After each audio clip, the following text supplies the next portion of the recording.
अगर आप भी चाहते राइटर अरुण ऑफिशियल चैनल का ऑडियो वीडियो सबसे पहले आप तक पहुंचे तो लाल बटन को दबाकर चैनल को सब्सक्राइब करें और साथ में बेल आइकन को दबाना ना भूलें।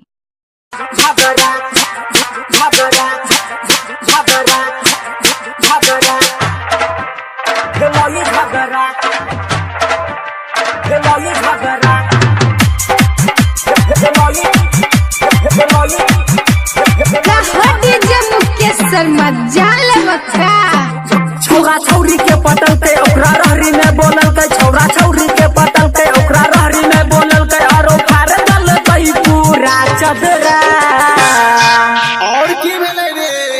भेलै झगड़ा रो भेलै झगड़ा भेलै झगड़ा भेलै रगड़ा रो भेलै रगड़ा भेलै रगड़ा छौरा छौरी के पटल के ओकरा रहरी में बोलल के छौरा छौरी के पटल के ओकरा रहरी में बोलल के आरो फार दल कई पूरा चदरा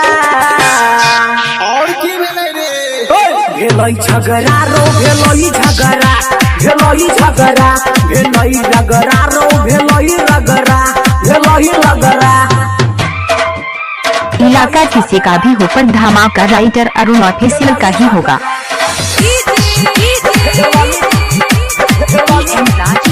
डीजे मुकेश शर्मा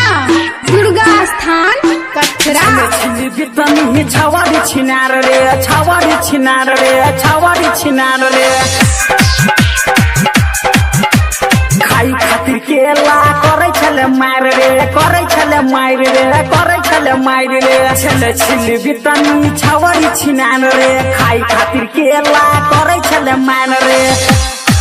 छौरा कुल बिकियल के ओकरा खूबे घुमल के छौरा कुल बिकियल के ओकरा खूबे घुमल के किया दल कोई बेसी जरजा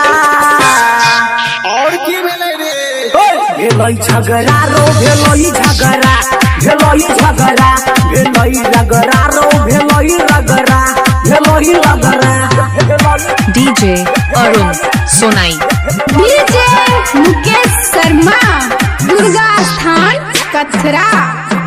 छौरा छेलै खूबे भूखाइल रे खूबे भूखाइल रे खूबे भूखाइल रे पीएस रिकॉर्डिंग स्टूडियो दरभंगा मिललै पहली बेर ताजा ताजा माल रे ताजा ताजा माल रे ताजा ताजा माल रे छौरा छेलै खूबे भूखाइल रे मिललै पहली बेर ताजा ताजा माल रे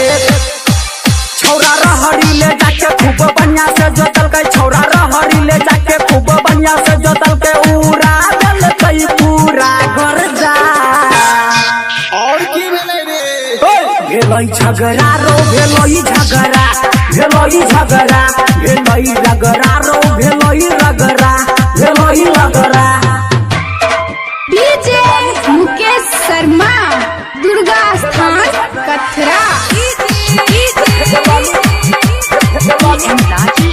इलाका किसी का भी हो पर धमाका राइटर अरुण ऑफिशियल का ही होगा। छौरी के निकाल दल के आधा जान रे आधा जान रे आधा जान रे